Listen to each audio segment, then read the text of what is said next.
Hello friends, welcome back to the channel.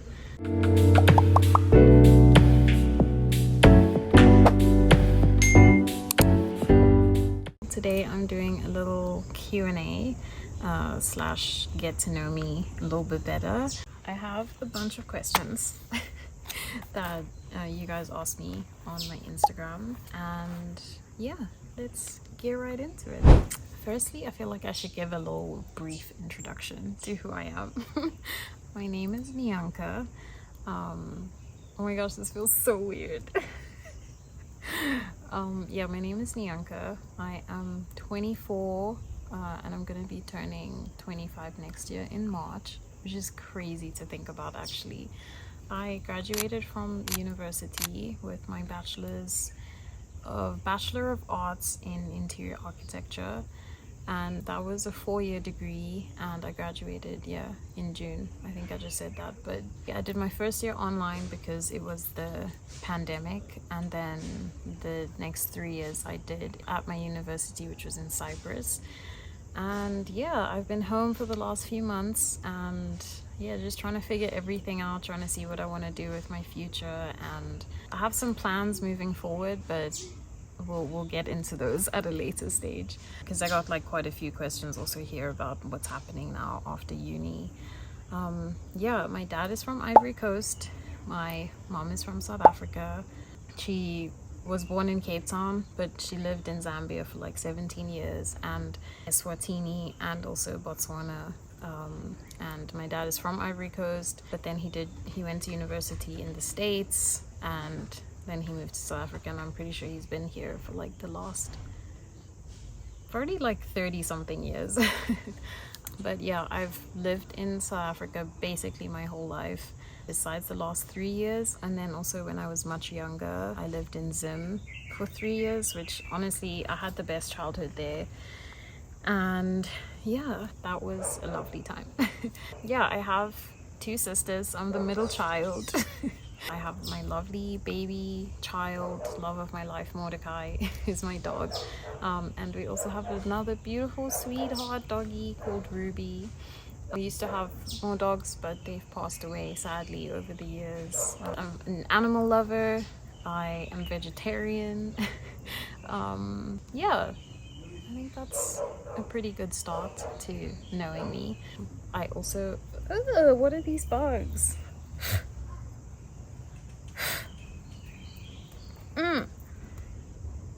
I did ballet for 17 years, and I also did... Nah, guys, what are these bugs? I need to hurry up. Yeah, and I also did contemporary dance for about maybe like 7 years.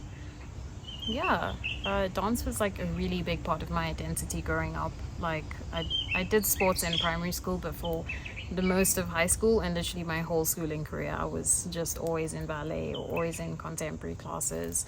I even did Spanish for a little bit, which yeah, that was interesting. It was so beautiful, but like I just don't think that it was for me. But yeah, I'm really hoping to get back into contemporary at least. I also competed in some like national dance competitions during my gap year, and yeah, I think that's pretty much me. I have like a very small jewelry business. I also can do nails. I love a lot of creative things. Obviously, YouTube and editing videos and things has also become one of my little creative ventures. But I love drawing, painting. I've painted murals before, and yeah, overall, I'm a pretty creative person. I think that's probably where I thrive most. But yeah, before I went to study, I actually took like 2 gap years. The first gap year, I was just chilling, trying to figure everything out. I went to live in Makanda with my older sister for a little bit. I visited one of my best friends in Paris, which was honestly incredible. I feel so lucky that I was able to do that. So shout out to my mom. And yeah, then in my second year, I did like a short course at Vega, a short course in interior decorating. And I was also teaching ballet and contemporary for like 6 months because my old teacher was on maternity leave, so I stepped in for her, that was a really lovely experience. Okay, let's get into the questions. First question: what aspect of your life in Cyprus do you miss the most? I just want to say straight up, like, the safety and being able to walk wherever I wanted to walk without being scared. Honestly, like, that was just such a privilege, I think, as a woman, and honestly just as a human being. Let's be real, being able to just walk wherever. Like, I could walk at night, I could walk home at like 3 a.m. in the morning from being at a cafe. I could go home and I would be safe, and that's just like, that literally sounds like a dream to me. But yeah, that is like the aspect that I miss most about there. I don't have that here.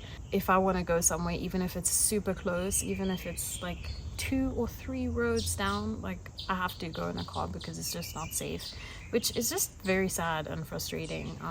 And I feel like it takes away so much of your independence, but that is what I miss most.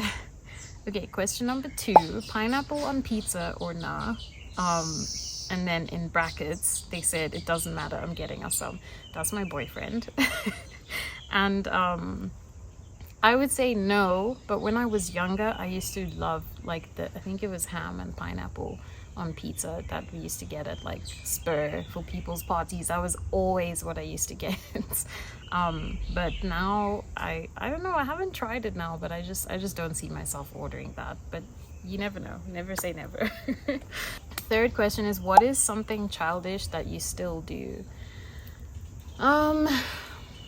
Sometimes when I'm not feeling great and I'm upset, or I'm just not in a good vibe, I feel like I can throw a tantrum. Like, yeah, I mean, I don't like scream and like, cry and like run around and things, but I definitely can throw some form of a tantrum. Next question is: are you planning on working as an architect now since you've graduated? That is the goal. Well, I didn't study architecture, I studied interior architecture, so it's obviously quite different, but in the same field. And that is the goal, to work as an interior architect. I really, really want to get into somehow combining house psychology and it's actually the study of interiority.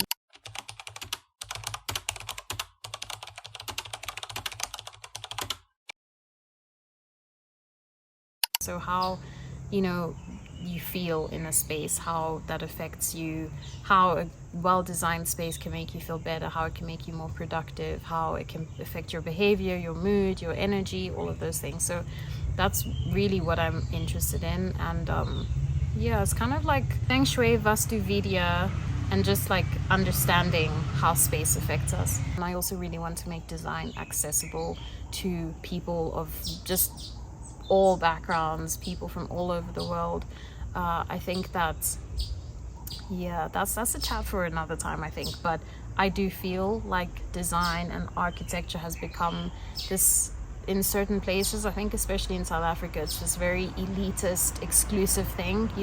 Good design is something that only rich people have, and that's something that I'm really trying to change and shift, because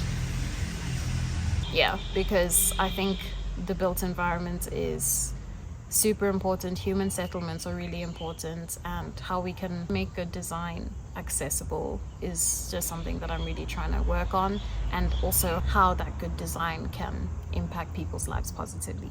So yes, that is the plan. I'm still working on my portfolio, so I'm just waiting to finish up my portfolio, and then I will be applying for jobs and we'll see where it takes me. What did you study and where? I answered that, I guess, in the beginning, but I studied interior architecture in Cyprus. How did I get internships during uni? So I struggled the first year, actually, because you have to do your internships in your 3rd and 4th year. And I was back home for the holidays during that period, and I struggled to get an unpaid internship here in this country. My one lecturer really helped me get an internship where I was studying in Cyprus. I think that if you're studying abroad and you're studying in a place that you're unfamiliar with and you don't know people, the best bet is literally to ask your instructors, like just keep asking whoever you can, you know, like you have to ask around, because more likely than not they know more people than you do in that place. So yeah, ask around. I'm very grateful that my lecturer helped me with that. How is life treating you after uni, and how is life after architecture school in terms of career?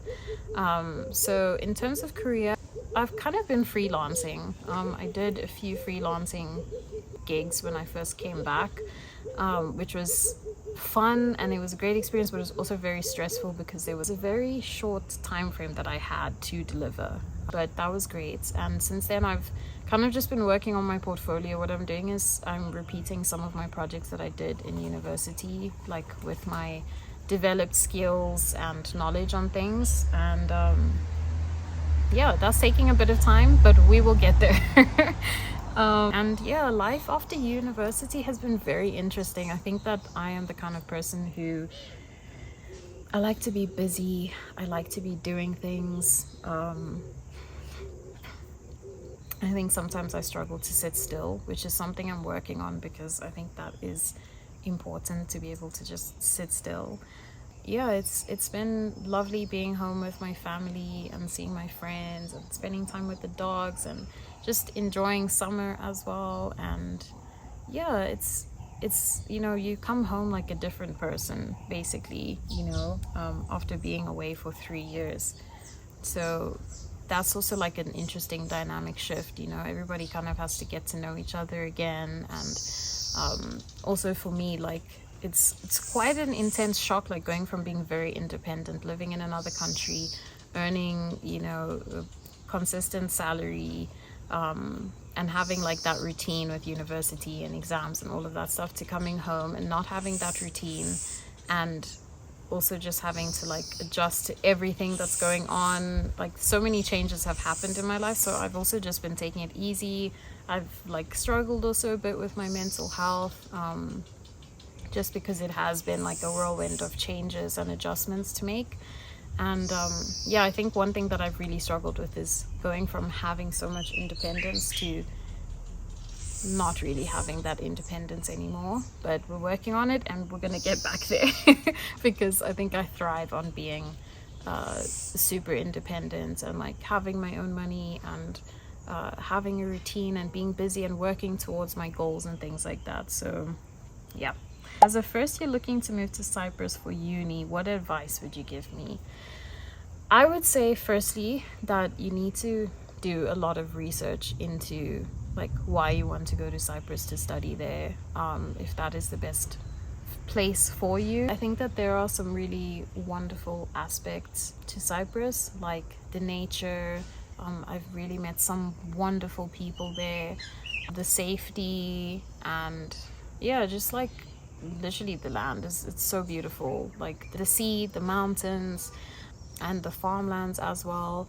But there are also quite a lot of downsides. I think in my last year, my boyfriend and I just experienced some shambles with the healthcare system, and personally, like that was a lesson to me. I will not be traveling to a country where the healthcare is not good, because emergencies can happen, anything can happen. And even if you are under some sort of student visa that includes like medical aid scheme or like medical insurance, if the public healthcare is not good, you're gonna have to fork out a lot of money for certain things. And it's just also very stressful, you know, like it's really stressful if something happens to someone's health and now the healthcare system is really bad, you know. Like our health is so important, and looking after ourselves and getting the correct care is extremely important. So that's something that I learned, and I think everyone else should also really just take that seriously, because you never know when an emergency can happen or when you're gonna need healthcare. But yeah, that's the advice I would have, is like weigh up your pros and cons. You know, some of the systems, they are really not the best, whereas there are other things that are wonderful, like the safety and some other people. So yeah. Somebody said, do you miss Cyprus? Do you miss the stress of architecture? Like the nights before jury. So I definitely do not miss the stress. I feel like I am still dealing with burnout from months ago, which is crazy to think about, and it's so frustrating as well.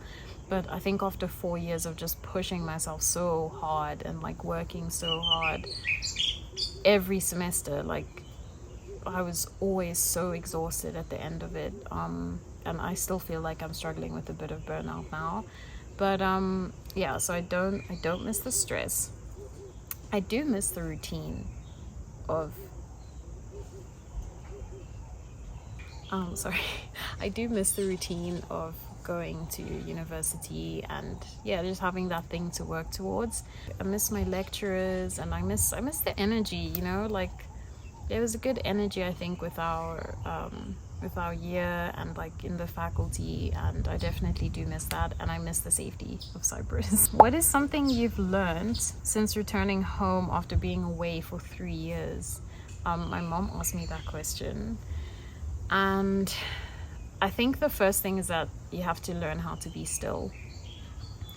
Like I said, that's something I'm still dealing with, but I think just taking those moments to just be present and really just absorb whatever it is you're experiencing in life right now is so important. I have this tendency to just want to like, okay, I've got to do this and I've got to do that, then I've got to do that, and I can sometimes lose that aspect of being present.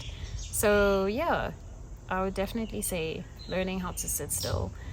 When I saw one of my friends earlier and I was explaining to her how I feel like I need to get a job and I need to do this, and I feel like I'm getting left behind, I need to hurry up in this and this and that, and I'm struggling to just like sit still. She said to me, like, maybe that's the lesson you're supposed to learn right now, you know, maybe that's what this time is showing you. So that was interesting. I think another thing that I've also learned since being home after being away for so many years is that it's so important to try and find that balance between being independent and also having time with the people around you, and spending time and, you know, really indulging and enjoying your time with your family, your parents. Yeah, I think those have been the lessons. And also just like be patient when relearning. These bugs. Be patient when relearning your dynamics with people. Yeah. Okay, this was a question from my little sister. She asked a very deep question, as she usually does. What do you think was a catalytic event that led to you becoming Nyanka? I think it's a series of events. I think that my mom, like taking us with her on her work trips, taking us on holidays all over the world, I genuinely think that has, and us living also in another country when we were younger, I think that genuinely has shaped me and shifted me and shaped me and made me into really who I am. I think that I am obsessed with traveling. I'm obsessed with learning about different cultures, about tasting different foods from all over the world, and just experiencing something completely different to the environment that you're used to the environment that you grew up in. That is something that I absolutely love, and I love traveling. I think it's literally one of the biggest gifts you could ever get from this world. So yeah, I think that has been a really catalytic thing. I think that's why I want to live in different places in the world. I think that's why I wanted to study overseas, why I still want to go and study or possibly work overseas. I just think that there's so much out there and so much to learn and absorb and so much to grow from when you're immersed in like different environments that you're not really used to. So I would say that's the answer to the question. How did I choose architecture? Simple answer. I grew up playing Sims. I grew up playing The Sims. I would play that game for hours and hours and hours. It actually was not healthy, but anyways. Yeah, I absolutely loved that game, and I would not get pulled away from that game. But I used to play it, obviously, you know, like I used to play the simulation, but I would spend most of my time creating the avatars and building houses, like building and building and building, and I really would spend so much time there. So I had always loved that game and was so obsessed with like building the houses, you know. When I was in high school, I thought I wanted to go into something like physiotherapy for dancers, which I'm still very intrigued and interested in physio, and I'm obsessed with anatomy. Like I love muscles, not like it always sounds so funny when I say that. I don't love like big muscles and that kind of thing. It's just I'm so fascinated by how the body works, and I'm very fascinated by all the different muscles and ligaments and tendons and how they all work together. And yeah, I'm very fascinated by that, and I love that so much. So I thought I was going to go into that, but then I started thinking about how I'm actually very interested in how human psychology works, and I noticed that whenever I was in a different space or different building, or if I went to like a home affairs building or a hospital or I don't know, a traffic department or something, I would always feel like just not good, you know, or just like I don't want to be in this space for a long time.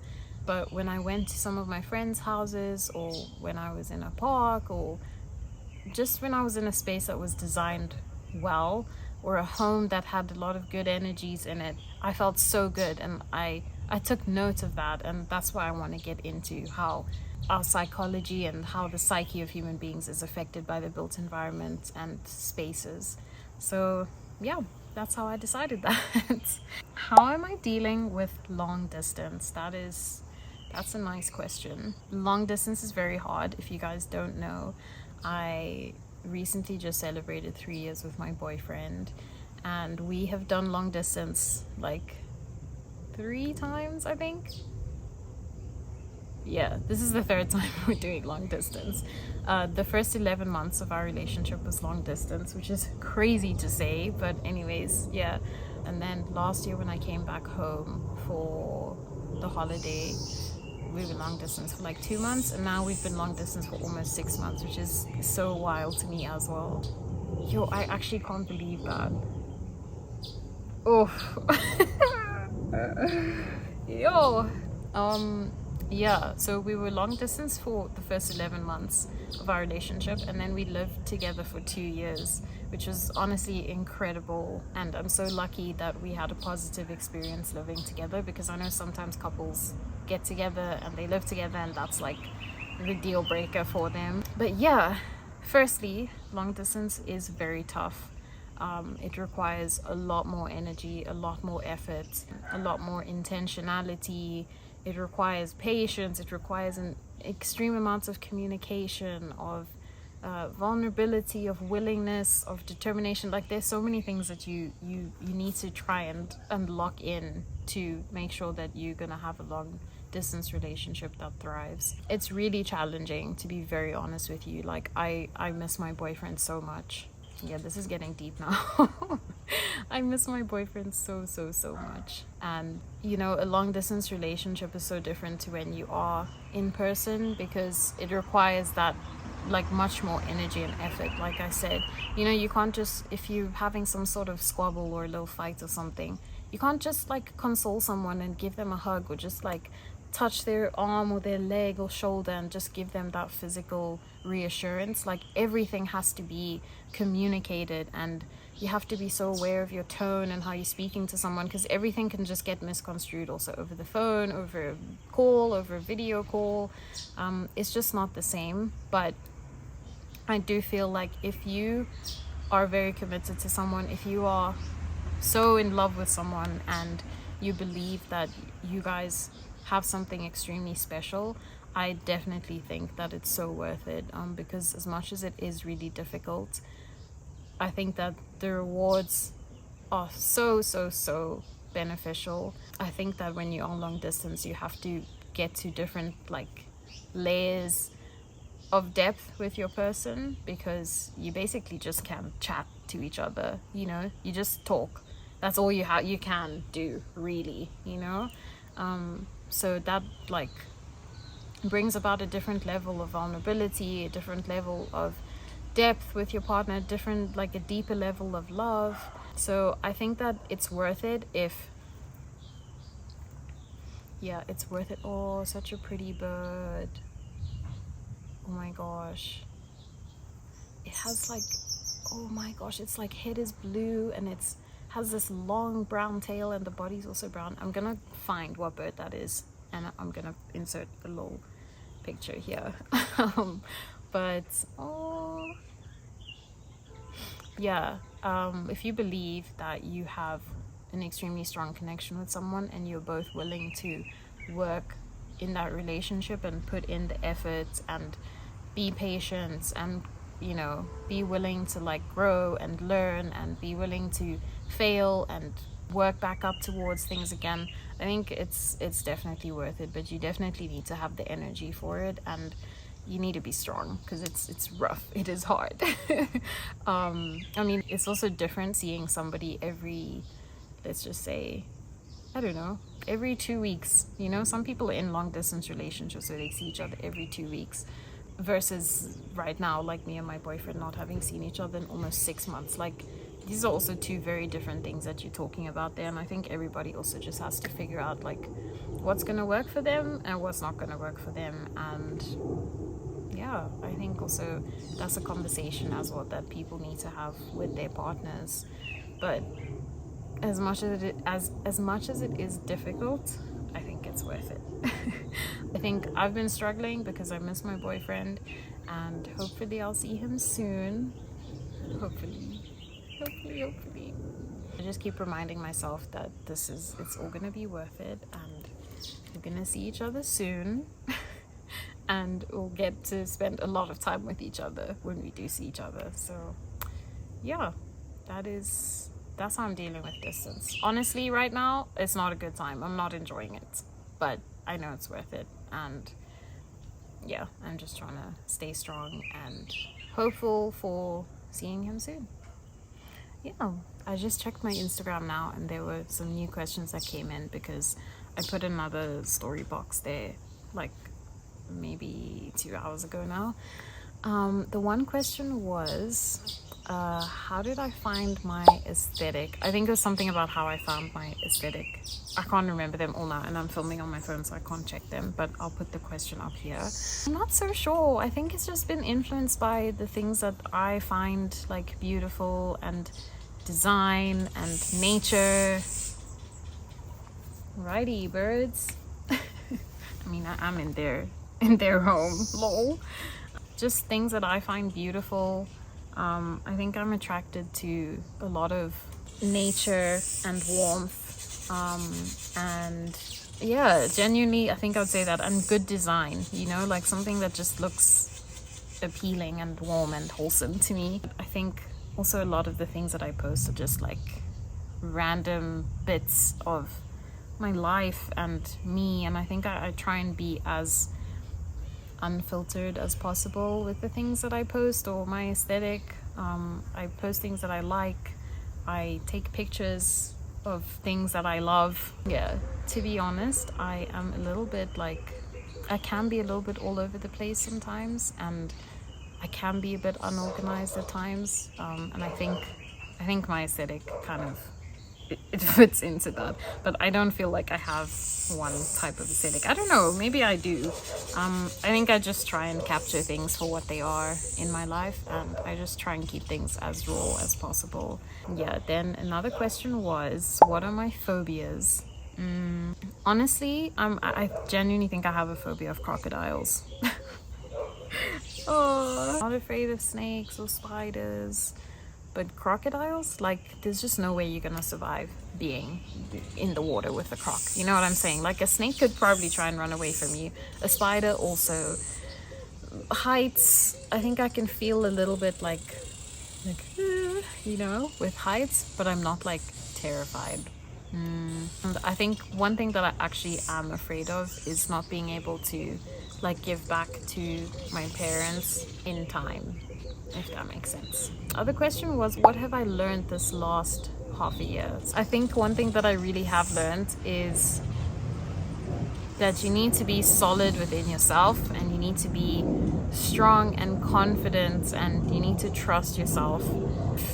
You want to like move forward in life with presence, and if you just want to stop doubting yourself. And I don't know if that's like proper advice, but what I have learned is that confidence is really important, and believing in yourself, and yeah, just trusting yourself, you know, believing that you have value, that you're worthy, that you are intelligent, that you're strong, that you're capable, all of these things. I think that's been a massive thing for me.